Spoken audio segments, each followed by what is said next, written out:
Hey everybody, Chad here. Guess who's with me? Hey. The one and only Ryan Chartrand. What is happening, everybody? This guy is 6'2", if you don't know. I'm 5'7". We would have never figured this out. Look, we can go like this. Look at this. This is wow. I would have never figured that. He knocked on my hotel room door to introduce himself, and I'm like, "Whoa, who is this guy?" So, Ryan, dude, how you doing, buddy? Doing awesome, man. I saw your picture with your army buddy Fernando, and I was like, "Oh, I wonder if Fernando is just super tall." No. But, it's one of those, I'm not gonna say, "Hey, how tall are you?" In case are you short? Yeah, I'm pretty short. You're really tall, but dude, it's so good to see you, man. Like, this is cool for our followers, man. Like, here we are together. This is the first time Ryan and I met each other, and we're gonna hang out in person, right? Chad brought himself up to Massachusetts. I did. I'm in Boston. After Massachusetts traffic, you ready to go back to Pennsylvania? Oh yeah. There was a 5-hour drive, dude. Exactly 5 hours. So on the minute. So anyway, we'll send some pictures, guys, and do some more stuff. But we wanted to share our first time we met each other. See you guys later. This is the Breaking Bad Show.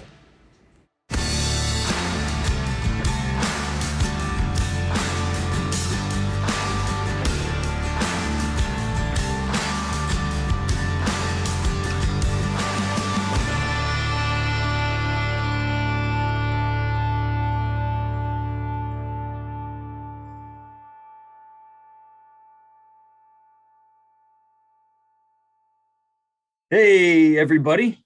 I'm Ryan. Hey, everybody. I'm Chad. Welcome back to the Breaking Bad Show. This week, we got a little different format for you. You might notice it's just Chad. It's just Ryan. No guests this week. We got a little bit of a microcast / solo episode coming at you for you today. But we can still guarantee that you're going to take away something from today's episode. Yeah. What's up, buddy? How you doing, man? Dude, great Mother's Day weekend. Still a little cold up here in the Northeast, waiting for the heat to come rolling in. But, we had a big day on Thursday, didn't we? Dude, we got to meet each other for the first time. What an amazing experience that was. Awesome. First time. And now, of course, I feel like a giant, because you open the door and the first thing is, whoa, you're tall. Dude, so you knocked on my hotel door. Ryan just texted me, hey, what room are you in? I text him a room. I'm excited to meet Ryan. He knocks on my door. I open the door, and there's this mountain of a man standing in our doorway. To me, it's a mountain of a man. Ryan's 6'2", but when you're 5'7", I mean, that really stuck out. The funny thing is when you meet somebody and you build this relationship online, I mean, I never really expected height. And to see how big you were, I was like, oh, my gosh, you don't expect that. I think it's unexpected on my end too, because I'm used to being this height, so it's not shocking. I don't normally see people that's like, whoa, you're tall. So let's what do you say we talk about the event real quickly? What did you think of the event, and how was your trip up to Massachusetts? It was good, man. It was a 5-hour drive, 5 hours right on the dot. It was a good drive, easy drive. Love driving, get to listen to music, and especially when you don't have kids or a spouse in the car, you don't have to please anybody else or listen to anybody fighting or arguing. So, but the conference is great, man. It was a quick trip for me, less than 24 hours, but to see Ernie Stevens speak and to meet Billy Dries and hang out with you. And we got to meet Dr. Sefton to talk to him, which I'm hoping we can have him on the show because he's got a great story and great take on mental health in law enforcement and police suicides. And I think really between Ernie speaking and our conversation with Dr. Sefton, I mean, I left there really feeling good about the next generation or this generation, but really the next big phase and hopefully mental health advocacy inside the profession of really what are we going to do to tighten our shot group and make this better? Because what we're doing now is really, it's getting better. It's getting better. No doubt about that. But we still have a long way to go. I mean, police suicides are still 4 to 1 times the normal population of citizens. And, still so much work to do. And the stigma is still so strong that, we'd have to do a better job of recognizing that a lot of law enforcement suicides, first responder suicides, there's a component of mental health that suffers as a result of the trauma we see on the job. And we're just good about brushing over that or kind of minimizing that. And I don't know, from a leadership perspective, executives don't want to talk about that, acknowledge it, because they have to acknowledge their role in the trauma. right? Not that they caused it, but as a leader in a structured agency that's dealing with traumatic incidents, yeah, they have a hand in this now. They have a role. They have some sort of action they have to play. So it's probably easier to just let's not go down that road. And I'm not saying that's done intentionally, but I think systemically, that's a tough thing to really acknowledge. I'm an executive. My guys and girls are responding to traumatic incidents. There's a likelihood if I have a 50-man department that 2 or 3 of these officers could be really in a bad place as a result of this job or some of the stuff they see. It's hard to know that and then not take action, right? So it's easier to kind of just not talk about it. But once you say it and you're public about it, yeah, now you're kind of on the hook to make changes, and that can be hard to do. I just want to rewind a little bit and say that what a small world it is, because I had actually met Dr. Sefton when I was back on the job. He lived in the municipality that I worked in, and we'd run into each other on good terms, nothing bad, but we crossed each other's paths on the job, and we had another mutual friend who was an officer that I worked with as well. So what a small world, and awesome to get to connect with him again. I definitely see a relationship with him and the show and what we're trying to do going forward. Yeah. One thing I noticed when I was in law enforcement, and I think the old reaction to a lot of the mental health things was almost a doubt, a belief that, well, they just can't handle it. They're making it up. They're trying to get extra time off. And I really think that, number one, is an attitude and a culture in police work that needs to change. A story of an officer who had, this is the first weekend of COVID, literally when March 19th or 20th. I think COVID was like the first lockdown, when the lockdown started, middle of March. So this is the first night shift weekend. This officer worked 12-hour shifts at their agency. So his nights was Friday 6 a to 6 p, Saturday 6 a to 6 p, Sunday 6 a to 6 p. Did you work 12s? No, we did 8s. 8s. Okay. So that schedule is, it's a 36-hour weekend. It stinks, but you have longer number of hours, more days off per month. But anyway, this is the officer's first. I think that lockdown was instituted like a Thursday or a Friday afternoon, if I remember. And this is that weekend. The officer was dealing with a legitimate injury, back injury, called out because the back flared up. And so now called out for the whole weekend. I mean, this officer couldn't even stand up. So he was out Friday, Saturday, Sunday.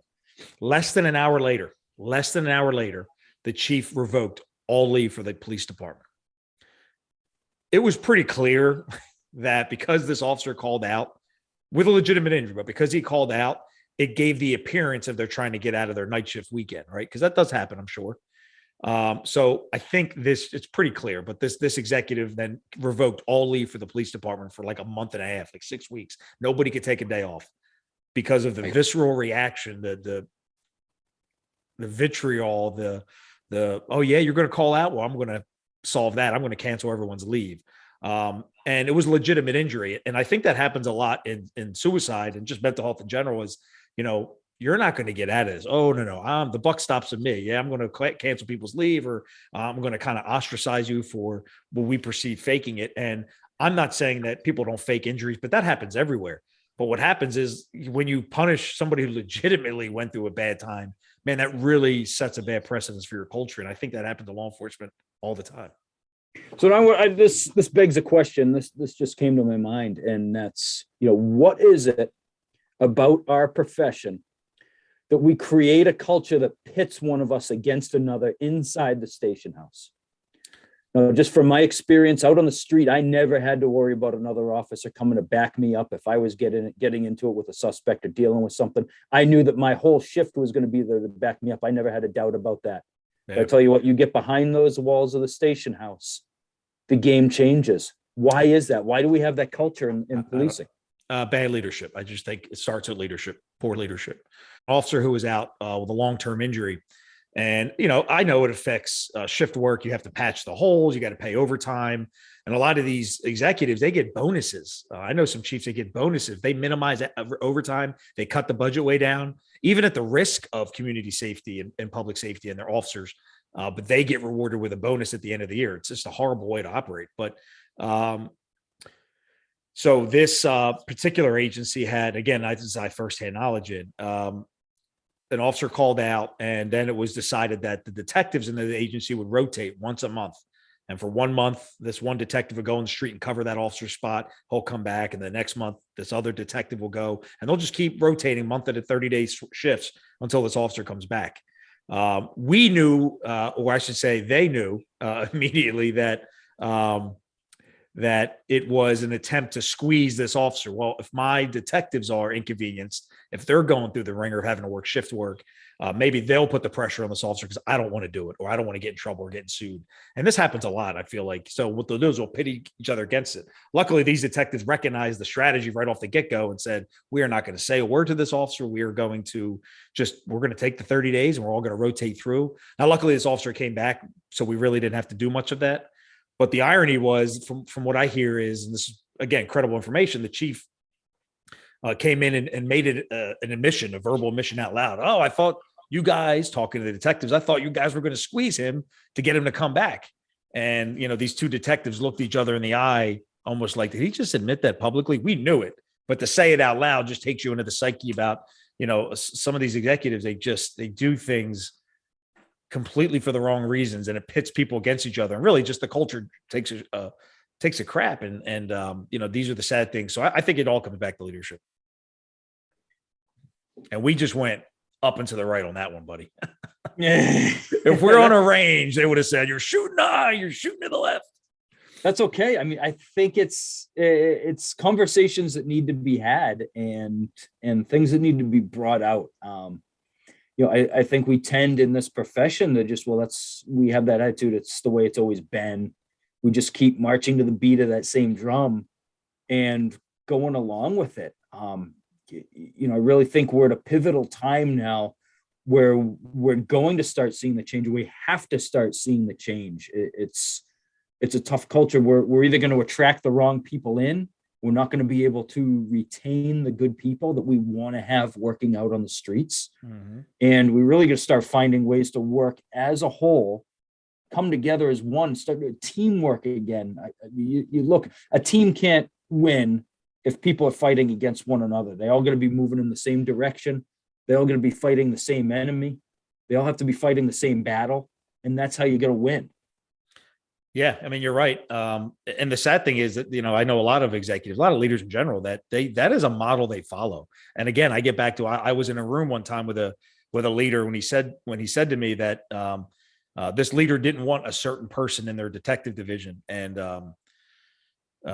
he said, I don't want this person to be a detective.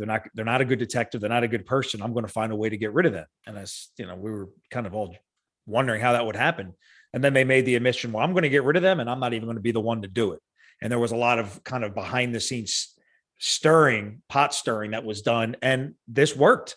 And then so much so that this leader came back after it was done. And this detective now is back on patrol as an officer. And he said, see, he's back on patrol and I didn't have anything to do with it. It was kind of like a wink, wink. And it just shows you that we will eat each other alive. We will eat each other alive. And I think when you have people infighting, it takes the pressure. It's kind of like what's going on in this country. It takes the pressure away from the federal government or in the police department command structure. And it's just a bad way. And you look at these trauma-informed leadership classes that are coming out now. We teach a block of this in our leadership block of our wellness program. But so I'm glad it's being taught that a lot of leaders don't realize how trauma plays a role, how our brain processes traumatic incidents. What is the fallout from excessive cumulative trauma? A lot of leaders don't understand that. So they're making decisions, policy-driven decisions, black and white decisions, without any knowledge or regard for how that particular officer is handled. And getting back to your point, they're just faking, or they're trying to get out of, their month of night shift, or without any thought that this could actually be legitimate. This officer could really be struggling. I could be making fun and ridiculing them. And right now, as we speak, they're in the bottle, finishing a fifth of vodka, thinking about how they're going to kill themselves. So this is real. This is happening in this profession every day. And it's up our job, you and me. And I think we're getting a little bit more emboldened, a little bit more confident in this platform and our show to speak about those things and kind of peel back even a little further. Thick skin goes a long way for everybody, and we all have to be willing to take the feedback and the criticism and be willing to make changes. No one's perfect. Nobody's perfect. You mentioned that we were shooting up and to the right. So let's bring this back onto the pole bullseye. Thanks, buddy. Thanks. And This is why I need you, Ryan. This is why I need you. I would have just talked about that for an hour. We started out the show where we were talking about officer wellness, and we brought in the topic of officer suicides. When you have a strong, supportive team culture in the police department, when you're working as a whole, you're functioning as a whole, it's going to take the pressure off inside. It's going to make the trauma that you're experiencing on the outside less, because you're going to be supported. You're going to have that team backing you that's going to know, that's going to care. There's going to be that trust of when someone needs the assistance, when someone needs time off, there's going to be the trust there because you're a team, you know each other, you're battling the same enemy. It's going to bring that trust. It's going to bring support back. Now, you might not get that from your leadership. That might not come from the chief. That might not come from your captain. They might be part of that old culture. It's going to be up to our listeners, people who are listening to this show, that might just be patrolmen on their shift. You got to get your squad together and you got to start being the leader. You have to be the person to take that negativity out of the squad room, off of your shift. You need to be the one to make that change. You start changing yourself. You start building that trust with your squad, with the fellow patrolmen that you work with. They're going to start to look up to you. They're going to start to trust you. You start winning them over one by one, building a new culture, starting with your shift, with the patrolmen. It's going to start bringing everyone else on board sooner or later. And it's not going to happen overnight. It's not going to be a week. It's going to be hard. It's going to be tough. It's going to take a lot of work. It's going to take a lot of discipline, but you're going to get people on board. You're going to get people, especially if you're a senior officer on your shift and you got some younger officers, the junior officers are going to start looking up to you. You have a mission when you come to work. You have a vision of what you want your department to look like. You got to exemplify that. You get everyone behind you. Now you have a group, a culture that you're building, that when you start coming together like that, no leader at the top, no matter how negative they are going to be able to break the culture that you're building from the bottom. Yeah. And then over time, that's going to transition up. Like I said, it's not going to happen overnight. It's not going to happen to the snap of a finger. It's going to take hard work. It's going to take dedication, but it's also going to take dedicated, disciplined officers who have a desire, a vision, and a mission to change the culture and make our profession better again, to undertake it and make it happen. Yeah, that's great advice, man. And that is advice that every patrol officer in America can take. Like you said, you don't have to be in a promoted position to do that. Just own your responsibility. When I went to get promoted to sergeant in the Army, you have to go to it's called Primary Leadership Development Course, PLDC. It's 30 days away from your units. You get assigned, you're in this, everybody comes there and it's 30 days. You live there, you eat there, you train there. So it's really intensive. It's an amazing program. I went at 20 years old because I was getting ready to be a sergeant. But in law enforcement, we don't have anything like that. You know, we have the Northwestern or the FBI National Academy. Executives get to go away who already rose through the ranks, and they go away to these intense trainings, which are great. But what are we doing for the sergeants? And I don't want to hear about POSIT or these 1 week leadership schools that really are trained by a lot of people who haven't really done a whole lot from the leadership side. So, and I don't mean to knock that, but you can't just be in a leadership role and now be teaching leadership. You have to embody it. You have to be the absolute best of the best. Then when you teach it, it resonates and transforms the next generation. So it's not just coursework or school. It's a lifestyle. Leadership is it's a decision and a commitment to lead 24/7, 365, not just when you're working and work. And so at 20 years old, I learned this very important concept that was it's conditioned in all of us, but man, we don't do this in law enforcement. It's this. When you get an order, it is now your order, your directive.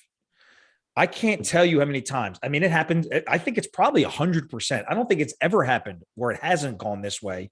And I started doing this when I became a patrol leader my last year there. But how many times a sergeant would come back and say, "Oh, we got to do this detail. We got to do this. Sarge, why are we going to do that? Oh, this is what the chief wants. It's BS, but we got to do it." That is such a cop-out. And what happens over time, and it's every agency deals with this, by the way, over time, it just erodes the fabric of the integrity of the chain of command. That is now your order.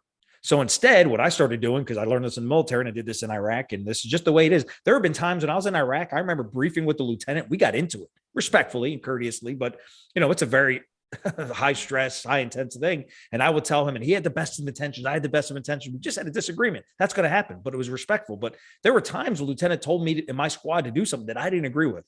But at the end of the day, he's the lieutenant. He's the platoon leader. I execute as a squad leader. I execute his orders. I don't go tell my guys, I think this is BS. Matter of fact, I do the opposite. Lieutenant wants us to take this house. We're going to set up on the north side. We're going to kick in the back door and we're going to clear it and secure the house. Oh, Sergeant, why are we doing that, man? Those guys it's dangerous. And the sniper's sitting on the backside on the north end. We're going to be exposed because that's what the lieutenant wanted. And that's what I agree with. And I think this is a great plan. And I think we need to do it. All right. So check your equipment, make sure you guys are topped off on water and ammo, and let's meet out here in 5 minutes to get this thing done. Right. That's owning the order. And what happened is I'm not throwing the lieutenant under the bus. Those are conversations I had privately.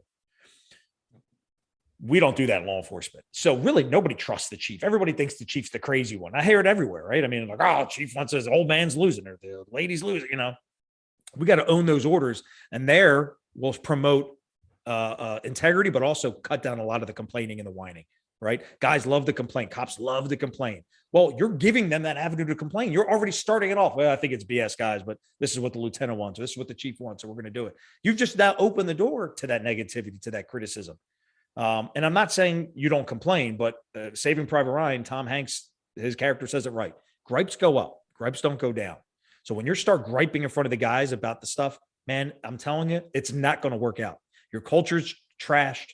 Your influence as a leader is minimal now because you're contributing a negative environment as opposed to owning the orders, setting the tone, and getting it done.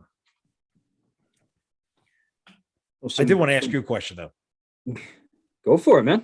Since I just rambled. And this, again, I'm kind of getting back to the mental health conference, but we sat down, you and me sat down, Dr. Sefton at the table, we talked, and we talked about police suicides. And he brings up the fact that he's really advocating for and even working with other colleagues in his field of considering suicides to be ruled as a line of duty death.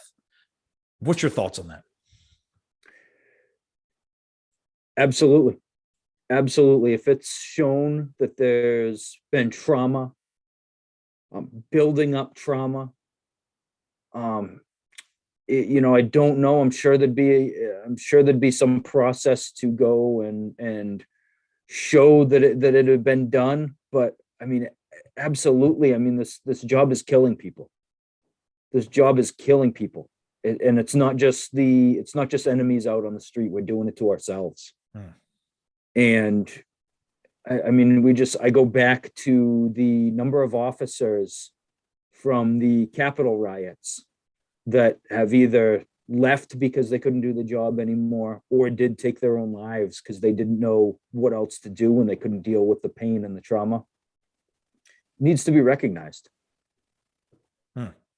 Yeah, I agree with you, man. And I think there should be a vetting process. The VA gives combat veterans or any veteran, disability compensation and benefits for if it's proven and shown, and they provide evidence that that trauma they experience on the battlefield contributes and affects the quality of life they have, and they can't hold down a job, or they bounce around from jobs, they developed a substance abuse disorder, or all these hosts of things that, that plays a role, and there absolutely should be considered and not just kind of cast off and disregarded. Law enforcement, we love to eat each other alive, and it's such a great profession, but that's something we have to fix. So for any leaders watching or aspiring leaders, we got some great friends of the show, Chief Andy Harvey and Chief Elliot Moya. If you haven't heard those shows that we did with them, you need to go back and you need to listen to those shows. You need to follow them on social media. You need to watch what they are doing in their departments. Those are exemplary leaders. Those are what police leaders need to be like to make this profession better. Go see what they're doing in their departments, follow them, learn from them, bring some of those ideas back to your departments. Yeah, it's great advice. Chief Harvey advocates culture trumps policy. Actually, and I think that came up in when we were at the mental health conference. I feel like somebody came up the other night as well. It sure did. Culture trumps policy. Man, what just an amazing 3-word mission statement for how we take care of our officers. Culture trumps policy. It's just so important because I think the job, think about this, right? The job is already traumatic and harmful for us to do. You're just seeing things that are abnormal. On top of that, we don't promote in a lot of cases a very inclusive, positive culture, accepting culture. We do a lot of chest beating and false bravado to make ourselves feel really important. But so on top of the trauma, we come back and we have to deal with stuff going on inside our agencies. The trauma we can't deal with, but the stuff we do inside our agencies, we can absolutely fix. And I get on social media now since becoming an entrepreneur, and I see a lot of everywhere. And I'm not criticizing what I'm about to say. I'm just saying this sets up my point that I see a lot of hashtag back the blue and hashtag stop killing us. And it's in reference to when an officer is, killed in the line of duty by the hands of a citizen. This coming, and it's heartbreaking when cops lose their life because they're trying to serve the people that they're killed by the people they're trying to serve. But, and maybe I'm wired a little different. I want to get your opinion on this, that when I went in the Army infantry, we trained to kill or capture the enemy. That's what infantry soldiers do. We get an objective, we go out, and usually it's a movement to contact, and we kill or capture the enemy and gather intelligence and take prisoners. And that's it. We move on to the next objective. There's an inherent risk there, and we kind of know that in any mission that we could be killed or wounded. I feel like in law enforcement, we don't acknowledge that. Like, I knew getting involved as a cop, there's a chance I could be hurt or killed. That's an implicit risk. I knew that. I'm not mad when somebody unfortunately uses violence against me or force, because I just understood my role. It's unrealistic to think that's not going to happen. I want to see your opinion on that. I'm not excusing that behavior. I'm not justifying it. I'm not saying any percent of it is okay whatsoever. I'm saying when we take that oath and put on that uniform, we're going into it knowing that that's a very likelihood that that's going to happen. Someone's going to try to attack me and hurt me.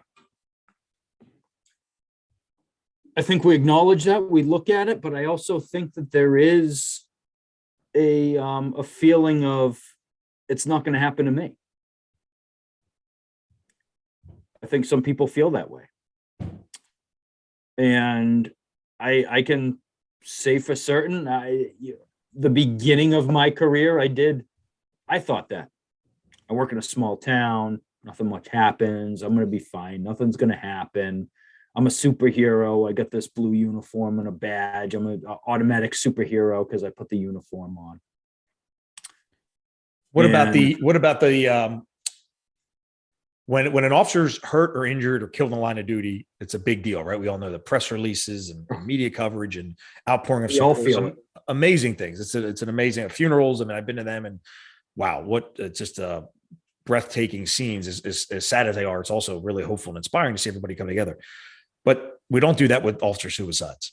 We don't talk, which by the way are 4-1, right? Or 5-1. More cops, we kill ourselves way more often than a citizen does. And this is why I want to get to the point is, why aren't we putting hashtags, and people are, but I mean, why isn't there a big push to, every time a cop gets killed sitting in his cruiser and he didn't have a chance to fight, he's a hero, as he should be. But if an officer works for 25 years, works child porn cases, works a lot of violent crimes, and ends up killing himself and leaves a note that, the job changed me, where's that heroic acknowledgement at? I don't think we have that. You're exactly right, because there's the stigma. There's the stigma that we give those people that they weren't strong enough, they couldn't handle it. That's heartbreaking. And, maybe there are officers out there who see all of the horrific stuff that we see and they're not affected by it. Maybe those officers are out there. And I think when we're rookies, we think that, well, I'm strong, I can handle all of that stuff. And it takes a while before it all starts to mount up, and we tell ourselves we're fine keep telling ourselves we're fine, I'm strong, I can handle this, until we're not. And it's too late. Yeah. We should do? We should use this platform, the Breaking Bad show, and try to get to Washington and advocate, with our legislators for some newer policies. I mean, I know so many are working on that now. I'm not acting like I have an idea that nobody else does, but maybe we could join a movement or lead a movement or whatever. But I feel like this country, that for all the beauty, for all the negative aspects people want to say right now, there's still a lot of beauty in being able to have your voice heard. And we just have to present things on a logical, factual basis. But I think there's a lot of clinicians, a lot of researchers that are really tuned with trauma and how that affects them. And that information and data is out there now. So, maybe that's happening and we don't even realize it, but it's good to just even have a conversation. I think it's important. Yeah, absolutely. You want to finish this off or will we end it? Yeah, what was that? Oh crap, I just had it rolling on the tip of my tongue. Sorry, I'm giving you more shit. You gotta edit here. So Chad, as we come into a close, I just want to throw it out there to our audience. Number one, if you or someone are hurting, are struggling, reach out to somebody. How you can reach out to us. You can reach out to Chad or I, and we're not going to tell anybody, and we're going to do what we can to get you help and to give you someone to talk to, whether it's us getting you professional help. We're going to be a resource for you to be able to get that help. Also, if you want to talk about changing the culture of your department, start attacking these things at the root, at the source. We'd love to have conversations. We'd love to hear your ideas and see the ideas that we can give you to start to help you try and change the culture in your department as well. Yeah, absolutely. Absolutely. That's great, brother. That's great. Well said. This was a good conversation tonight, man. Yeah. For no guests, just you and I. We should mix these in more often. Dude, that was a great talk, man. I don't know if our viewers like it as much, but I enjoy being able to talk about things that, we put a lot of prep in for the interviews. We each have our lanes we stick to, and we love having the guests. We've had some amazing guests. They really enrich our lives, but there's something to be said about just a couple bros hanging out and talking things that are important to them. So let's throw this out there to the listeners. Let us know what you like. You like Ryan and Chad conversations? Do you like interviews better? And while you're at it, like us, go over to Instagram, follow us on Instagram, follow us on LinkedIn, The Breaking Bad Show. Head on over to YouTube, like and subscribe, throw your comments in there as well. Also on iTunes, subscribe on iTunes, leave reviews so we can get pushed up the rankings. Let's try and make The Breaking Bad Show a top podcast on iTunes. is it possible? Can we make this like something that's top 5 or big? I don't follow numbers or stats or anything like that, or analytics, but that sounds pretty cool if we can get up there. We can, man. We can. Everybody can. Let's do it. My mindset. I love it. You can do anything. So you're willing to put into work.